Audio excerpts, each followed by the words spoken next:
Hey guys, it's not too far gamer guy here with Half-Life 2 mods, episode 2. Uh, I'm gonna play Dear Esther because I've had an opportunity to play it. I know it's slightly overdone, but like I said, I've never got to play it. Just picked it up, and I figured I'd check it out while recording it. Right? I'm actually not gonna talk very much for this because this is plot-driven, not gameplay-driven. So you guys won't get to hear my beautiful voice, okay? Have fun and enjoy the video.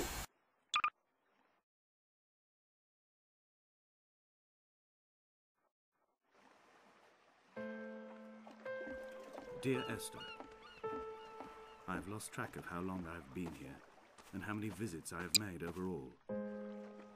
Certainly the landmarks are now so familiar to me that I have to remind myself to actually see the forms and shapes in front of me. I could stumble blind across these rocks, the edges of these precipices, without fear of missing my step and plummeting down to sea. Besides, I have always considered that if one is to fall, it is critical to keep one's eyes firmly open.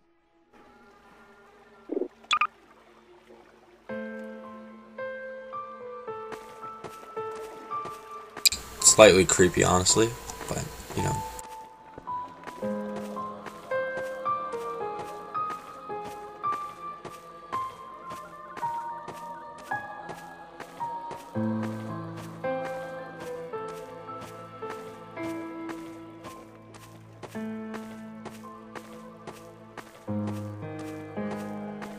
Donnelly reported the legend of the hermit, a holy man who sought solitude in its most pure form. Allegedly, he rode here from the mainland in a boat without a bottom, so all the creatures of the sea could rise at night to converse with him. How disappointed he must have been with their chatter. Perhaps now, when all that haunts the ocean is the rubbish dumped from the tankers, he'd find more peace. They say he threw his arms wide in a valley on the south side, and the cliff opened up to provide him shelter. They say he died of fever 116 years later. The shepherds left gifts for him at the mouth of the cave, but Donnelly records they never claimed to have seen him.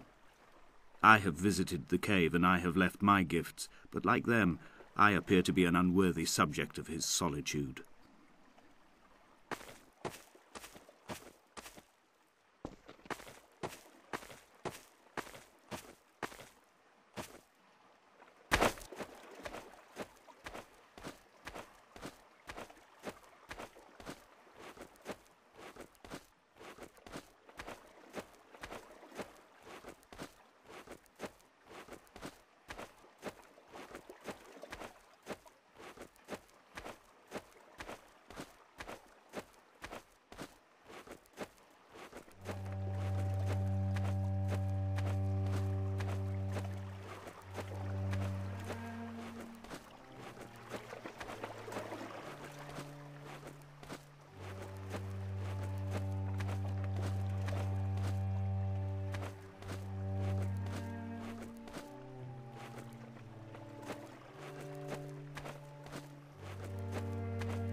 I don't really know what I'm looking for.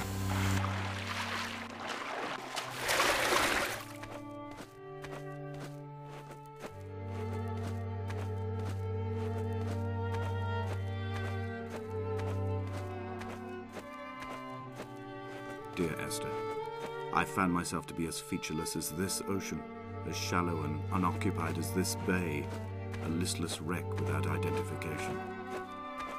My rocks are these bones, and a careful fence to keep the precipice at bay. Shot through me caves, my forehead a mount. This aerial will transmit into me so. All overexposed, the nervous system, where Donnelly's boots and yours and mine still trample. I will carry a torch for you. I will leave it at the foot of my headstone. You will need it for the tunnels that carry me under.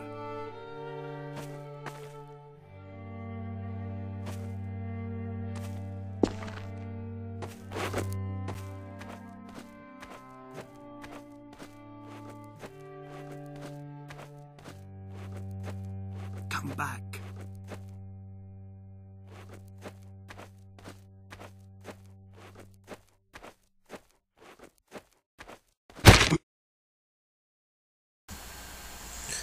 That scared the shit out of me.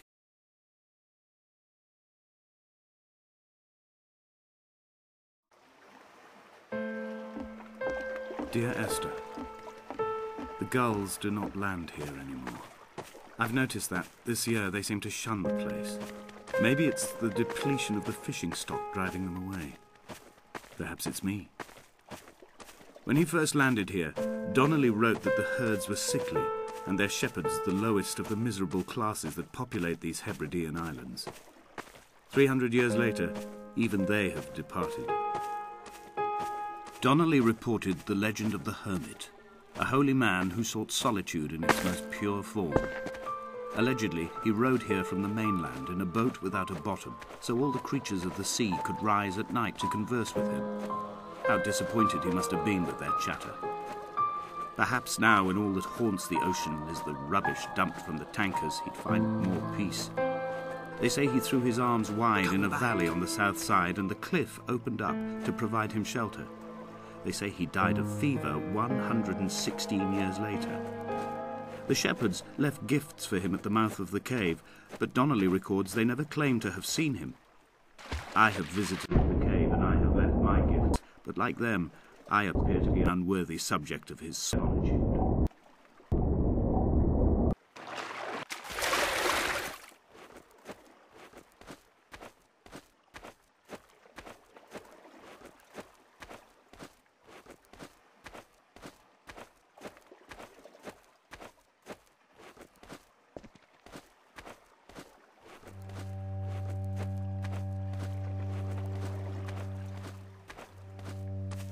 There was once talk of a wind farm out here, away from the rage and the intolerance of the masses. The sea, they said, is too rough for the turbines to stand. They clearly never came here to experience the becalming for themselves. Personally, I would have supported it. Turbines would be a fitting contemporary refuge for a hermit. The revolution and the permanence.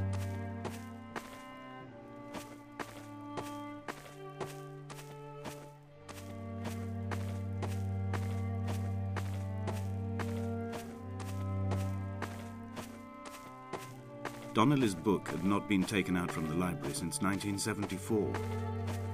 I decided it would never be missed as I slipped it under my coat and avoided the librarian's gaze on the way out. If the subject matter is obscure, the writer's literary style is even more so. It is not the text of a stable or trustworthy reporter. Perhaps it is fitting that my only companion in these last days should be a stolen book written by a dying man.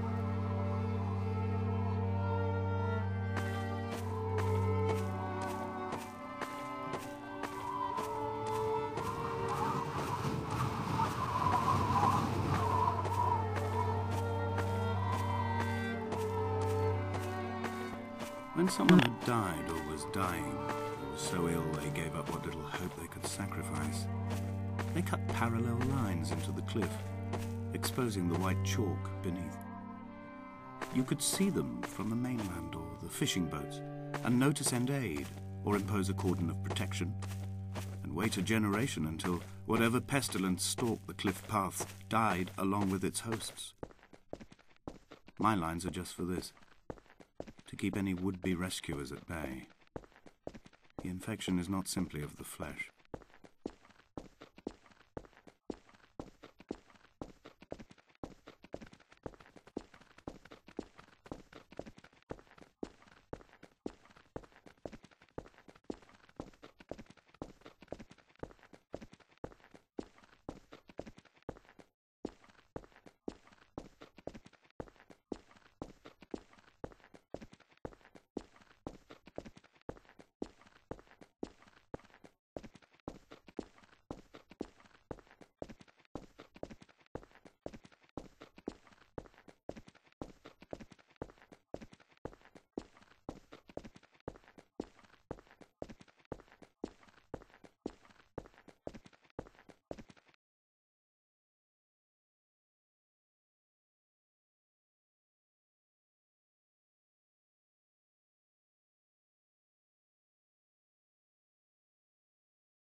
Dear Esther, I have now driven the stretch of the M5 between Exeter and Bristol over 21 times.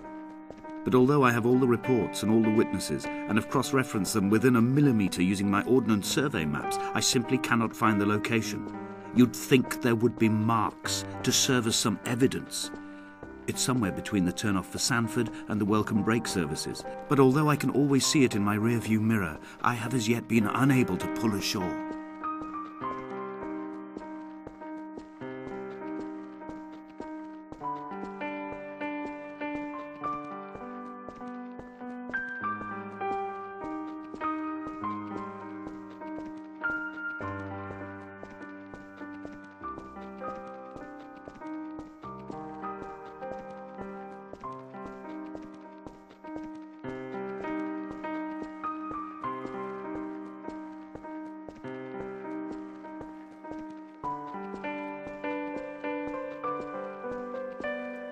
It's only at night that this place makes any sluggish effort at life. You can see the buoy and the aerial.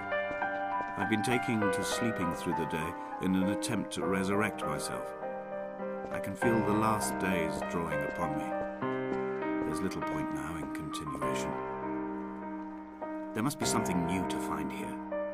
Some nook or some cranny that offers a perspective worth clinging to. I've burnt my bridges. I've sunk my boats and watched them go to water.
I had kidney stones and you visited me in the hospital. After the operation, when I was still half submerged in anaesthetic, your outline and your speech both blurred.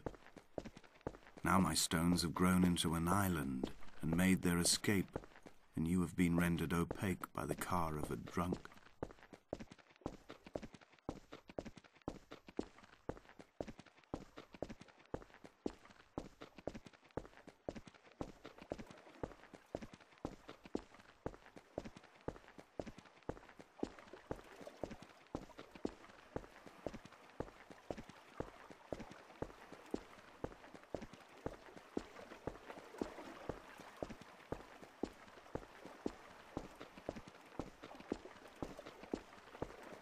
There must be a hole in the bottom of the boat. How else could new hermits have arrived?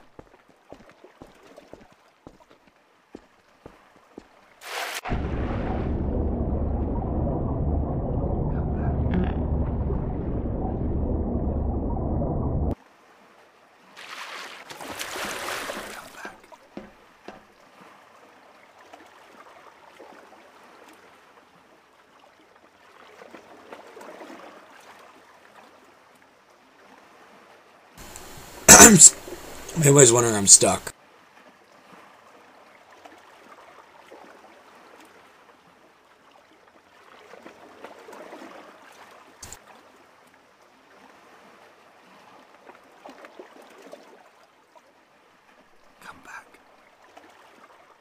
come back.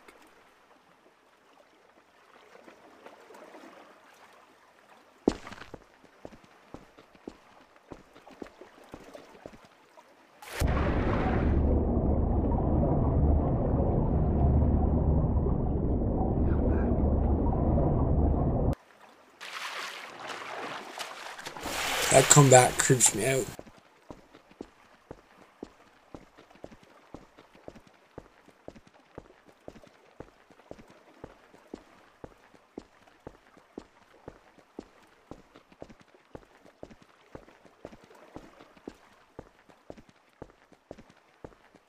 Sorry, it's something stuck in my throat.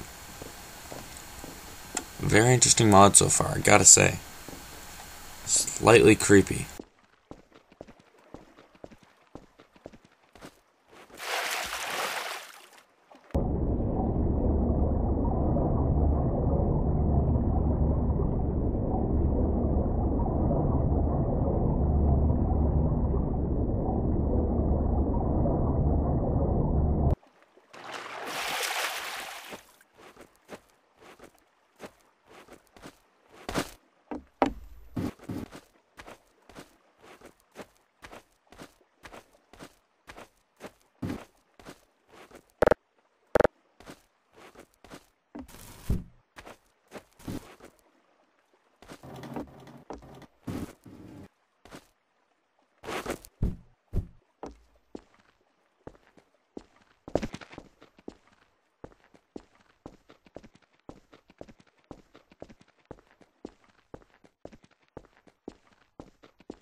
Oh, there's like a shack over there.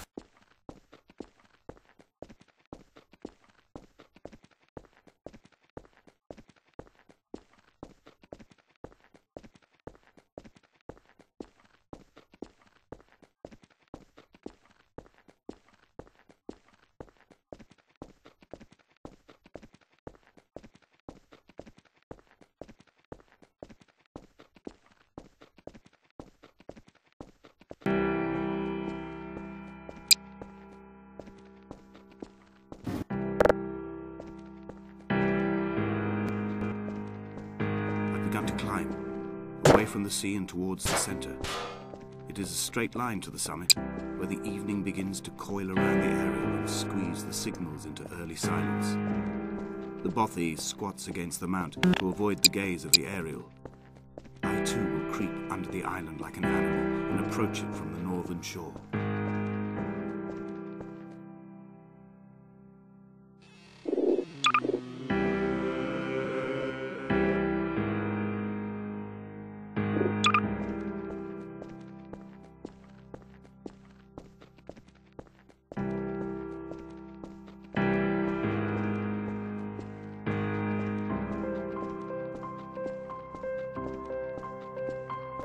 The bothy was constructed originally in the early 1700s. By then, shepherding had formalized into a career.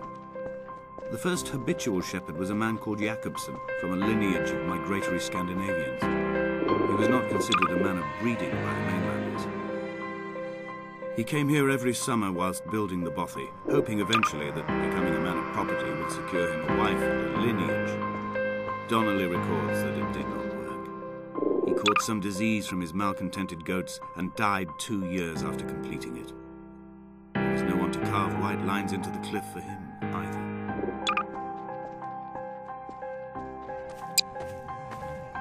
When the oil lamps ran out, I didn't pick up a torch, but used the moonlight to read by. When I have pulled the last shreds of sense from it, I will throw Donnelly's book from the cliffs and perhaps myself with it. Maybe it will wash back up through the caves and erupt from the spring when the rain comes, making its return to the hermit's cave. Perhaps it will be back on the table when I wake. I think I may have thrown it into the sea several times before.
What to make of Donnelly, the laudanum and the syphilis? It is clearly not how he began, but I've been unable to discover if the former was a result of his visiting the island or the force that drove him here. For the syphilis, a drunk driver smashing his insides into a pulp as he stumbled these paths, I can only offer my empathy. We're all victims of our age. My disease is the internal combustion engine and the cheap fermentation of yeast.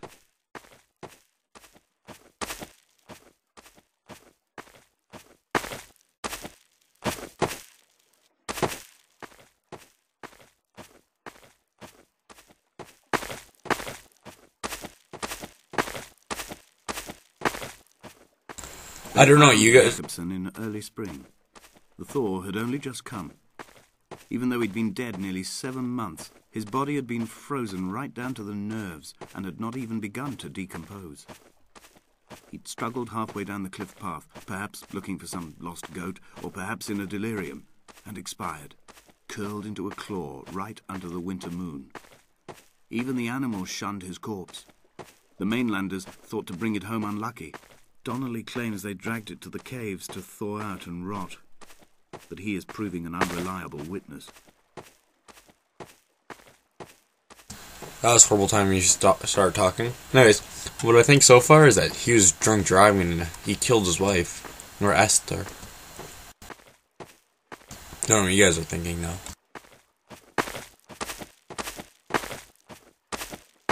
Climbing down to the caves, I slipped and fell and have injured my leg. I think the femur is broken. It is clearly infected.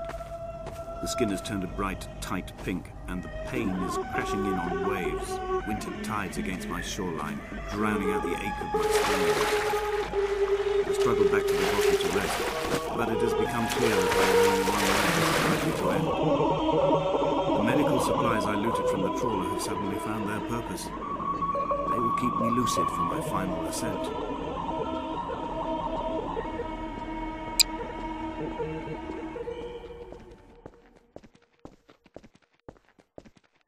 Come back.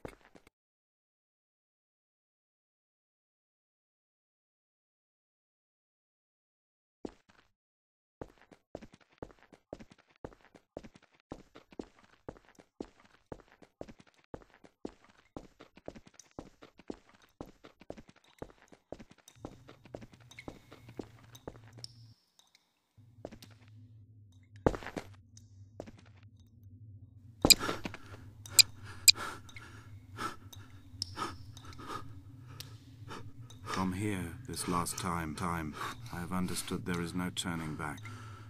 The torch is failing along with my resolve. I can hear the singing of the sea creatures from the passages above me, and they are promising the return of the gulls.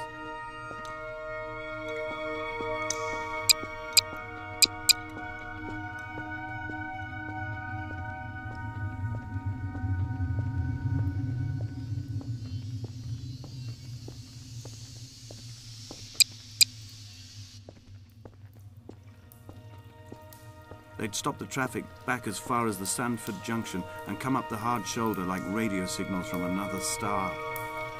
It took 21 minutes for them to arrive. I watched Paul time it to the second on his watch.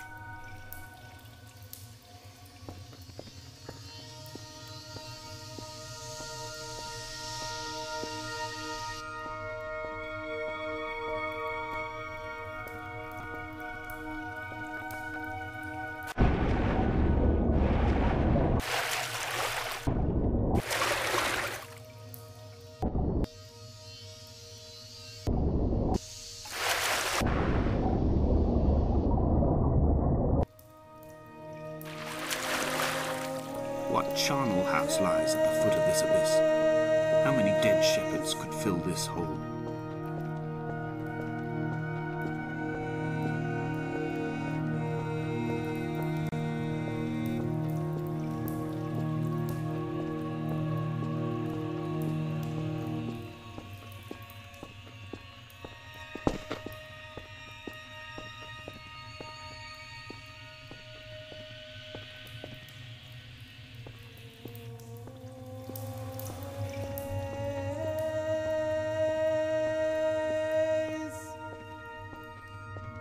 I'm traversing my own death throes.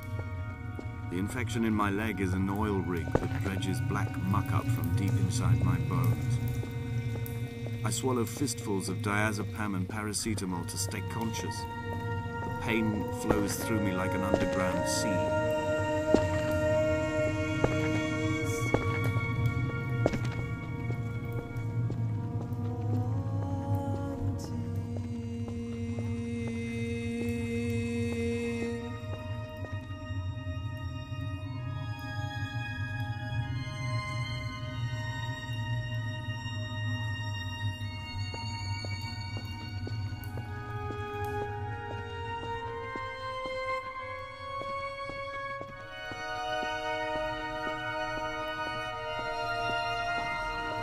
This cannot be the shaft they threw the goats into. It cannot be the landfill where the parts of your life that would not burn ended up. It cannot be the chimney that delivered you to the skies.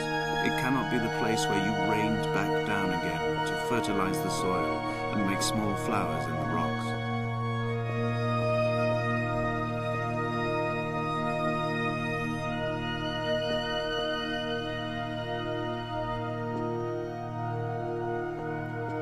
Damascus is taken.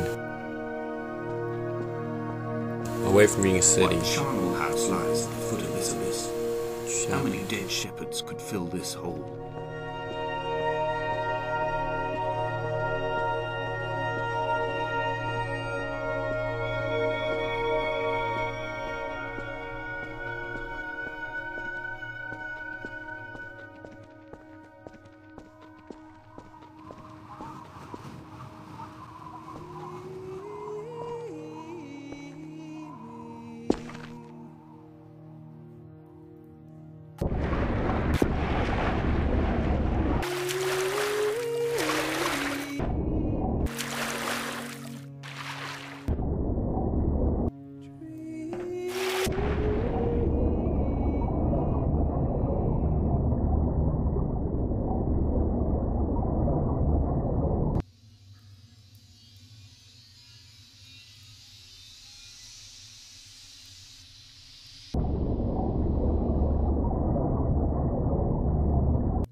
feel like some hobo's gonna come out and kill me.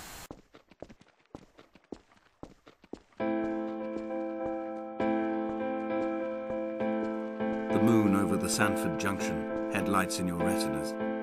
Donnelly drove a grey hatchback without a bottom. All the creatures of the tarmac rose to sing to him. All manner of symbols crudely scrawled across the cliff face of my unrest. My life reduced to an electrical diagram. All my gulls have taken flight. They will no longer roost on these outcrops. The lure of the moon over the Sanford Junction is too strong.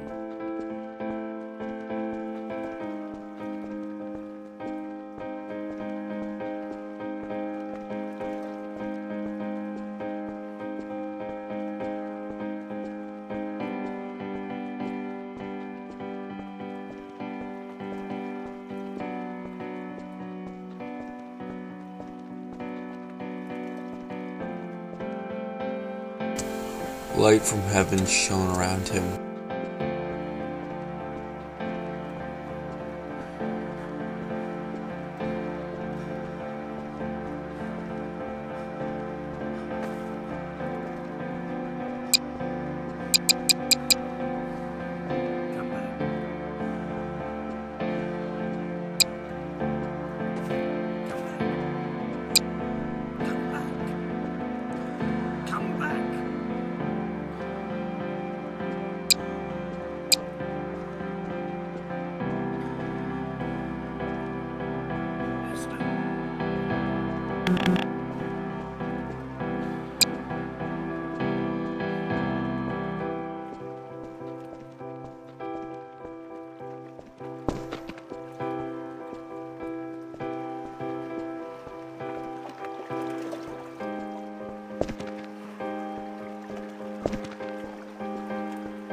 I returned home with a pocket full of stolen ash. Half of it fell out of my coat and vanished into the car's upholstery.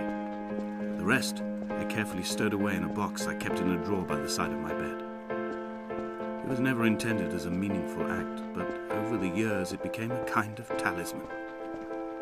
I'd sit still, quite still, for hours, just holding the diminishing powder in my palm and noting its smoothness.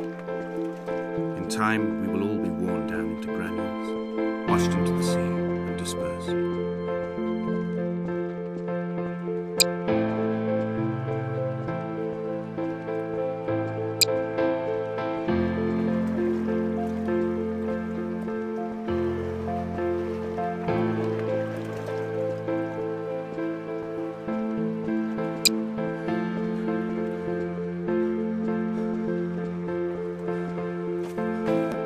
Chemical stains on the tarmac, the leak of air conditioning, brake fluid and petrol. He kept sniffing at his fingers as he sat by the roadside, waiting as if he couldn't quite understand or recognize their smell. He said he'd been travelling back from a sales conference in Exeter.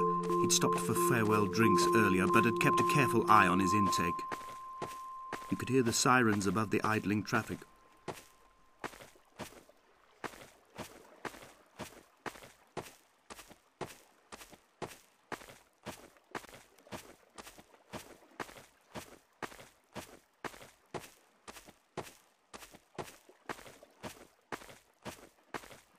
When Paul keeled over dead on the road to Damascus, they resuscitated him by hitting him in the chest with stones gathered by the roadside.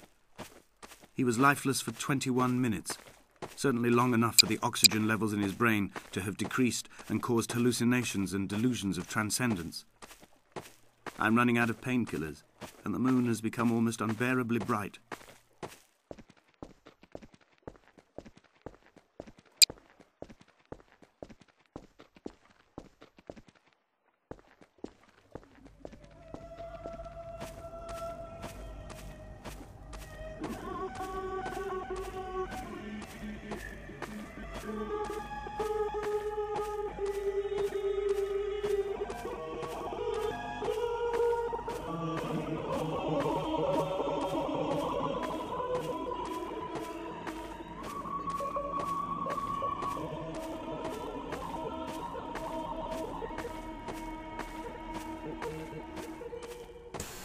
I'm scared to turn on around. my voyage in a paper boat without a bottom. I will fly to the moon in it. I've been folded along a crease in time, a weakness in the sheet of life. Now you've settled on the opposite side of the paper to me. I can see your traces in the ink that soaks through the fibre, the pulped vegetation.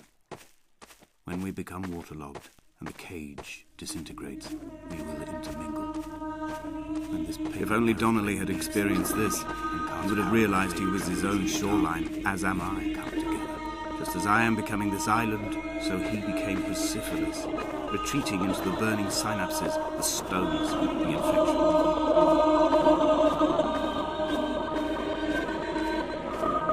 Stroke. Not stroke, seizure.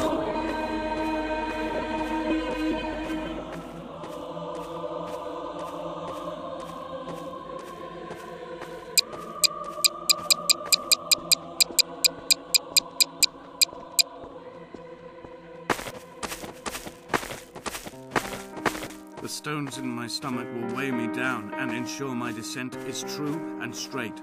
I will break through the fog of these godforsaken pills and achieve clarity. All my functions are clogged, all my veins are choked. If my leg doesn't rot off before I reach the summit, it will be a miracle. There are 21 connections in the circuit diagram of the anti-lock brakes. There are 21 species of gull inhabiting these islands. It is 21 miles between the Sandford Junction and the turn-off for home. All these things cannot, will not be a coincidence.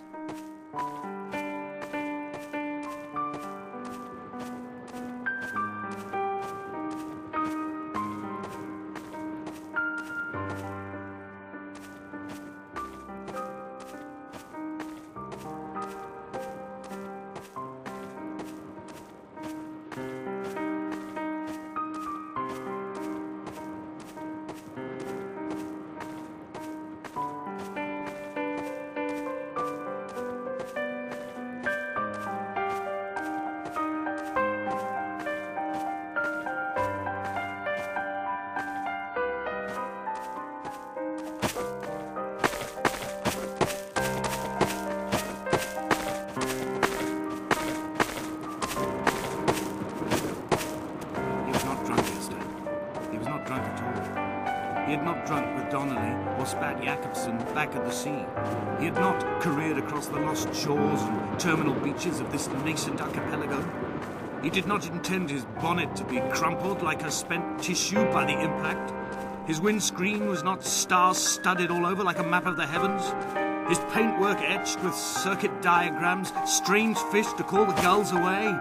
The phosphorescence of the skid marks lighting the M5 all the way from Exeter to Damascus.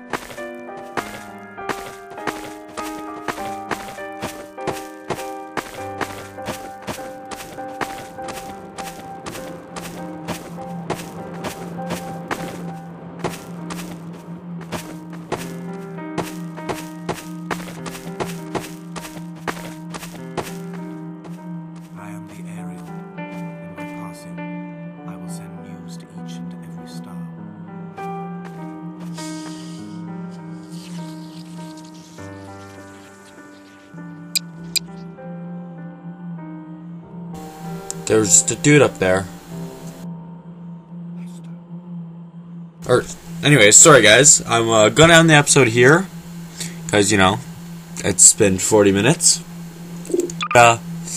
Before I go... Watch this. I'm not whispering freaking...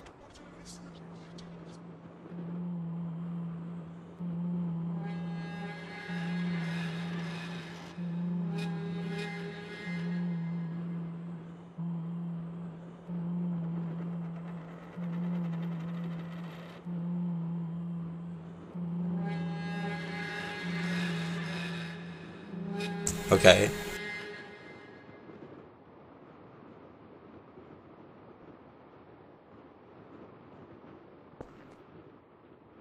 Damn it.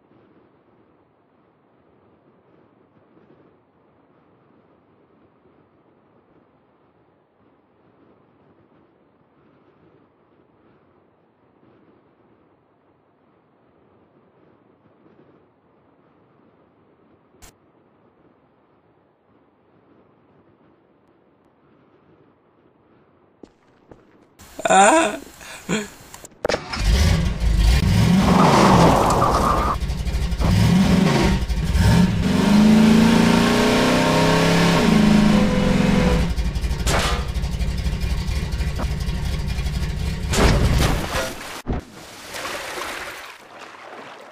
for that man,